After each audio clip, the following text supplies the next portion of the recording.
Big boss ಮುಗಿಸಿ ಆಚೆ ಬಂದಿದ್ದು ಮೋಕ್ಷಿತಾ ಅವರಂತೂ ಇಂಟರ್ವ್ಯೂ ಎಲ್ಲ ಆಲ್ರೆಡಿ ಫ್ಯಾನ್ಸ್ಗಳಿಗೆ ಅನೌನ್ಸ್ ಮಾಡಿಬಿಟ್ಟಿದ್ದಾರೆ. ನನ್ನ ಕಡೆಯಿಂದ 3ರಿಂದ 4 ಮೂವಿ ಕಂಪ್ಲೀಟ್ ಆಗೋಗಿದೆ. ಆದರೆ ಅದರಲ್ಲಿ ಫಸ್ಟ್ ಮೂವಿ ಯಾವಾಗ ರಿಲೀಸ್ ಆಗುತ್ತೆ ಅನ್ನೋದನ್ನು ಇವಾಗ ನಾನು ಈ ವಿಡಿಯೋದಲ್ಲಿ ತಿಳಿಸ್ಕೊಡ್ತಾ ಇದ್ದೀನಿ. ಅದೇ ರೀತಿ ಆ ಮೂವಿ ಹೆಸರು ಟೈಟಲ್ ಏನು ಅಂತ ಹೇಳ್ಬಿಟ್ಟು ಅವರು ನಿನ್ನೆ ಅನೌನ್ಸ್ ಮಾಡಾಗಿದೆ. ಸೊ ಆ ಮೂವಿ ಹೆಸರು ಏನು ಅನ್ನೋದು ಕೂಡ ಹೇಳ್ತೀನಿ, ಯಾವಾಗ ರಿಲೀಸ್ ಆಗುತ್ತೆ ಅಂತ ಹೇಳ್ತಾ ಇದ್ದೀನಿ. ಹಾಗೆ ಮೋಕ್ಷಿತಾ ಅವರು ಯಾವ ರೀತಿ ಎಕ್ಸೈಟ್ಮೆಂಟಲ್ಲಿದ್ದಾರೆ, ಯಾವ ರೀತಿ ಬಿಗ್ ಬಾಸಿಂದ ಆಚೆ ಬಂದ ತಕ್ಷಣ ಇಂಟರ್ವ್ಯೂಸ್ಗಳು 1-2 ದಿನ ಲೇಟ್ ಆಯಿತು. ಅದಾದಮೇಲಂತೂ ಇವಾಗ 2 ದಿನ ಅಂತೂ ಸಿಕ್ಕಾಪಟ್ಟೆ ಮಿಂಚ್ತಾ ಇದ್ದಾರೆ. ಫ್ರೆಂಡ್ಸ್ ಹಳದಿ ಶಾಸ್ತ್ರದಲ್ಲಿ ನೋಡ್ಬೋದು, ಯಾವ ಹೀರೋಯಿನ್ಗೂ ಕಮ್ಮಿ ಇಲ್ಲ, ಆ ಲೆವೆಲಲ್ಲಿ ಮಿಂಚ್ತಾ ಇದ್ದಾರೆ. ಸೊ ಹಾಗಿದ್ರೆ ಬನ್ನಿ ಎಲ್ಲ ಡೀಟೇಲ್ಸ್ನ ಕಂಪ್ಲೀಟಾಗಿ ನೋಡ್ಕೊಂಬರೋಣ. ಬಿಗ್ ಬಾಸ್ ಸೀಸನ್ 11 ಒಳಗಡೆ ಹೋದಂತಹ ಸ್ಪರ್ಧಿಗಳಲ್ಲಿ ಸ್ಟಾರ್ಟಿಂಗಿಂದ ಹಿಡಿದು ಎಂಡಿಂಗ್ವರೆಗೂ ಸಿಕ್ಕಾಪಟ್ಟೆ ಸೌಂಡಲ್ಲಿ, ಟ್ರೋಲ್ಸಲ್ಲಿ ಮತ್ತು ಮಾತುಗಳಲ್ಲಿ, ಡಿಸ್ಕಷನ್ಸಲ್ಲಿ ಎಲ್ಲದರಲ್ಲೂ ಒಂದು ಇನ್ವಾಲ್ವ್ಮೆಂಟ್ ಇದ್ದಂತಹ ಸ್ಪರ್ಧಿಗಳಲ್ಲಿ ಇವರು ಕೂಡ ಒಬ್ಬರು. ಮೋಕ್ಷಿತಾ ಅವರು ಸ್ಟಾರ್ಟಿಂಗ್ ಎಂಟ್ರಿ ಕೊಟ್ಟರು, ಸ್ವಲ್ಪನೇ ಒಂಥರ ತುಂಬ ಸ್ಲೋವಾಗಿ ಸ್ಟಾರ್ಟ್ ಮಾಡ್ಕೊಂಡು ಹೋದರು. ಅದಾದ ನಂತರ ಸ್ವಲ್ಪ ಪುಲ್ ಬ್ಯಾಕ್ ಆದರು. ಸಖತ್ತಾಗಿ ಗೇಮ್ ಇನ್ನೇನು ಸ್ಟ್ರಾಂಗಾಗಿ ಸ್ಟಾರ್ಟ್ ಮಾಡ್ತಿದ್ದಾರೆ ಅನ್ನೋ ಅಷ್ಟೊತ್ತಿಗೆ ಅವರ ಮೇಲೆ ಇದ್ದಂತಹ ಆಪಾದನೆಗಳು, ಟ್ರೋಲ್ಸ್ಗಳು ಸಿಕ್ಕಾಪಟ್ಟೆ ಜಾಸ್ತಿಯಾಗಿ ಇನ್ನಷ್ಟು ಫ್ಯಾನ್ಸ್ಗಳನ್ನು, ಇನ್ನಷ್ಟು ಕ್ರೇಜ್ಗಳನ್ನ ಹುಟ್ಟಿಸ್ಕೊಳ್ತು. ಸೊ ಏನು ಮಕ್ಕಳ ಕಳ್ಳಿ ಅನ್ನೋ ಒಂದು ಆಪಾದನೆ ಇತ್ತಲ್ವ, ಸೊ ಅದನ್ನಂತೂ ಎಷ್ಟೊಂದು ಜನ ಟ್ರೋಲ್ಸ್ಗಳು ಮಾಡಿ ಅವರ ಹೆಸರನ್ನು ಕೆಳಗೆ ಹಾಕ್ಲಿಕ್ಕೆ ಪ್ರಯತ್ನ ಪಟ್ಟರು. ಅದೇನೇ ಮಾಡಿದ್ರು ಅವ್ರಿಗೆ ಇದ್ದಂತಹ ಫ್ಯಾನ್ ಕ್ರೇಜು ಅವರನ್ನು ಯಾವತ್ತೂ ಡಮ್ಮಿ ಮಾಡ್ಲಿಕ್ಕೆ ಬಿಡಲಿಲ್ಲ, ಅವರನ್ನು ಯಾವತ್ತೂ ಕೆಳಗಡೆ ಹಾಕ್ಲಿಕ್ಕೆ ಬಿಟ್ಟಿಲ್ಲ. ಸೊ ಇದರಿಂದ ಆಚೆ ಬಂದಾದ್ಮೇಲೂ ಕೂಡ, ಬಿಗ್ ಬಾಸ್ ಮುಗಿಸಿ ಬಂದಾದ್ಮೇಲೂ ಅವರು ಇದಕ್ಕೆಲ್ಲ ಕ್ಲಾರಿಟಿಯನ್ನು ಕೊಟ್ಟಿದ್ದಾರೆ. ಯಾವುದೇ ಅಪರಾಧ, ಯಾವುದೇ ಆಪಾದನೆ ನನ್ನ ಮೇಲೆ ಏನು ಇಲ್ಲ, ನನ್ನನ್ನು ಕ್ಲಿಯರ್, ನಾನೇನು ತಪ್ಪು ಮಾಡಿಲ್ಲ ಅಂತ ನ್ಯಾಯಾಲಯ ಹೇಳಿದೆ ಅಂತ ಕೂಡ ಕ್ಲಿಯರಾಗಿ ಹೇಳಿದ್ದಾರೆ. ಅದಾದಮೇಲೆ ಏನೇ ಇರಲಿ, ಎಷ್ಟೆಲ್ಲ ಅವ್ರ ಕಾಲು ಎಳೆದು, ಎಷ್ಟೆಲ್ಲ ಅವ್ರನ್ನ ಟ್ರೋಲ್ ಮಾಡಿ, ಎಷ್ಟೆಲ್ಲ ನೋವು ಮಾಡಿದ್ರು ಕೊನೆಗೂ ಜನ ಅವರ ಕೈ ಹಿಡಿದು ಅವರ ಸ್ವಾಭಿಮಾನಿ ಮೋಕ್ಷಿತಾ ಅಂತ ಏನೆಲ್ಲ ಟ್ಯಾಗ್ಲೈನ್ ಕೊಟ್ಟಿದ್ರಲ್ವ, ಸೊ ಅದೇ ಒಂದು ಸ್ವಾಭಿಮಾನಕ್ಕೆ ಮೆಚ್ಚಿ ಸುಮಾರಷ್ಟು ಜನಗಳನ್ನು ಸಂಪಾದಿಸಿ 4ನೇ ರನ್ನರ್ ಅಪ್, ಅಂದರೆ ಫಸ್ಟ್ ಏನು ಹನುಮಂತ ಅವ್ರು ವಿನ್ ಆದರು, ನೆಕ್ಸ್ಟ್ ರನ್ನರ್ ಅಪ್ ಆಗಿ ತ್ರಿವಿಕ್ರಮ್ ಅವ್ರು ಕಾಣಿಸ್ಕೊಂಡ್ರು, ಆಮೇಲೆ ರಜತ್ ಅವರಿದ್ದರು.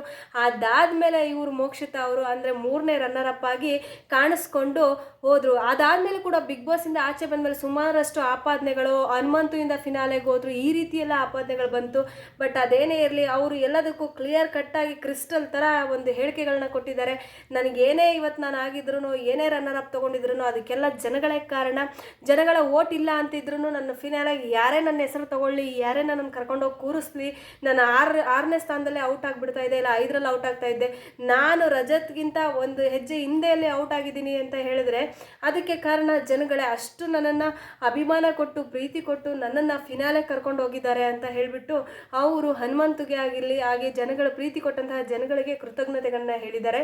ಸೊ ಆದರೆ 1-2 ದಿನದಿಂದ ಸಿಕ್ಕಾಪಟ್ಟೆ ಒಂದು ಮಿಂಚಿಂಗಲ್ಲಿ ಕಾಣಿಸ್ಕೊತಾ ಇದ್ದಾರೆ, ಫುಲ್ ಮಿಂಚಿಂಗಲ್ಲಿದ್ದಾರೆ. ಮೋಕ್ಷಿತಾ ಅವರು ಸಿಕ್ಕಾಪಟ್ಟೆ ಕ್ಯೂಟಾಗಿ ಗ್ಲಾಮರಸ್ ಆಗಿಬಿಟ್ಟಿದ್ದಾರೆ. ನನಗಂತೂ ನೋಡ್ತಾ ಇದ್ದಾರೆ ಇವರು ಮೋಕ್ಷಿತನ ಬಿಗ್ ಬಾಸಲ್ಲಿ ಇದ್ದಿದ್ದು ಅಂತ. ಯಾಕಂದರೆ ಅವ್ರು ಅಷ್ಟೊಂದು ಮೇಕಪ್ ಆಗಲಿ, ಅಷ್ಟೊಂದು ಒಂಥರ ಮಿಂಚು ಜಿಂಗ್ ಅನ್ನೋ ಥರ ಬಟ್ಟೆಗಳಾಗಲಿ ಯಾವತ್ತೂ ಹಾಕಿಸ್ಕೊಂಡು ಕಾಣಿಸ್ಕೊಂಡಿಲ್ಲ. ತುಂಬಾ ಡೀಸೆಂಟು, ತುಂಬಾ ಸಿಂಪಲ್ ಮೇಕಪ್ಪು, ತುಂಬಾ ಒಂಥರ ಸಿಂಪ್ಲಿಸಿಟಿಯಲ್ಲಿ ಕಾಣಿಸ್ಕೊಂಡಂಥವ್ರು ಮೋಕ್ಷಿತಾ ಅವರು. ಸೊ ಇವಾಗ ಅವರ ಫ್ರೆಂಡ್ ಅಂದರೆ ಏನು ಪಾರು ಸೀರಿಯಲಲ್ಲಿ ಅವರ ಸಹನಟಿಯಾಗಿ ಇದ್ದಂತಹ ಒಬ್ಬರು ಫ್ರೆಂಡನ್ನು ಮದುವೆ ಏನು ಅವರು ಮಿಸ್ ಮಾಡ್ಕೊಂಡಿದ್ರು ಎಂಗೇಜ್ಮೆಂಟ್ನ, ಆದರೆ ಈಗ ಮದುವೆ ಹಳದಿ ಸಂಭ್ರಮ ನಡೀತಾ ಇದೆ, ಅಂದರೆ ಅರಿಶಿನ ಶಾಸ್ತ್ರ ನಡೀತಾ ಇದೆ.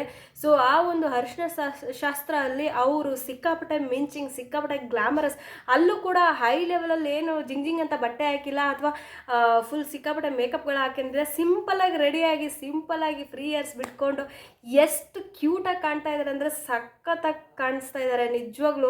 ಎಂಥ ಒಂದು ಟಾಪ್ ಹೀರೋಯಿನ್ಗೂ ಏನು ಕಮ್ಮಿ ಇಲ್ಲ ಮೋಕ್ಷಿತಾ ಅವರು. ಆ ಲೆವೆಲಲ್ಲಿ ಎಲ್ಲ ಫ್ಯಾನ್ಸ್ಗಳ ಗಮನ ಸೆಳೆದಿದ್ದಾರೆ ಅಂದರೆ ಹೇಳಿದರೆ ತಪ್ಪಾಗಲ್ಲ.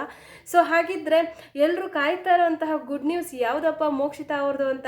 ಏನೇ ಆಗಲಿ, ಯಾರೇ ಒಬ್ಬರು ಬೆಳಿಬೇಕು ಅಂತ ಇದ್ದರೆ ಅಥವಾ ಬೆಳೀತಾ ಇದ್ದರೆ ಕಾಲೆಳೆಯೋರು ತುಂಬ ಜನ, ಟ್ರೋಲ್ ಮಾಡೋರು ತುಂಬ ಜನ.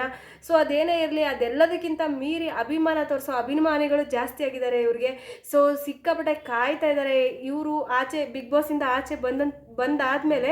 ಸೊ ಇವರೇ ಇಂಟರ್ವ್ಯೂಗಳಲ್ಲಿ ಹೇಳ್ಕೊಂಡಿದ್ದಾರೆ ಇವರು ಪಾರು ಸೀರಿಯಲ್ ಆದ ನಂತರ 1-2-3 ಮೂವಿಗಳನ್ನು ಕೂಡ ಮಾಡಿದಾರಂತೆ. ಸೊ ಅದರಲ್ಲಿ ಒಂದು ಮೂವಿ ಕಂಪ್ಲೀಟ್ ಆಗಿದೆ, ಇನ್ನೇನು ಈ ಸಮ್ಮರ್ ಅಂದರೆ ಈ ಬೇಸಿಗೆಗಾಲದಲ್ಲಿ ರಿಲೀಸ್ ಆಗ್ತಾ ಇದೆ ಅಂತ ಈ ಒಂದು ಮೂವಿ. ಸೊ ಇದು ಸಿಕ್ಕಾಪಟ್ಟೆ ಅವ್ರ ಫ್ಯಾನ್ಸ್ಗಳು ಯಾರ್ಯಾರು ಇದ್ದೀರಾ ಅವ್ರಿಗೆಲ್ಲ ಖುಷಿ ಕೊಡುವಂತಹ ವಿಷಯ. ಸೊ ಇದೇ ಸಮ್ಮರಲ್ಲಿ ಅಂದರೆ ಕೇವಲ 2-3 ತಿಂಗಳಿದೆ. ನನ್ನ ಪ್ರಕಾರ ಇನ್ನು 2 ತಿಂಗಳಲ್ಲಿ ಎಲ್ಲ ಏನೇನು ಪೆಂಡಿಂಗ್ ವರ್ಕ್ಸ್ ಇದೆ ಅಲ್ವಾ ಅದೆಲ್ಲ ಕಂಪ್ಲೀಟ್ ಆಗುತ್ತಂತೆ.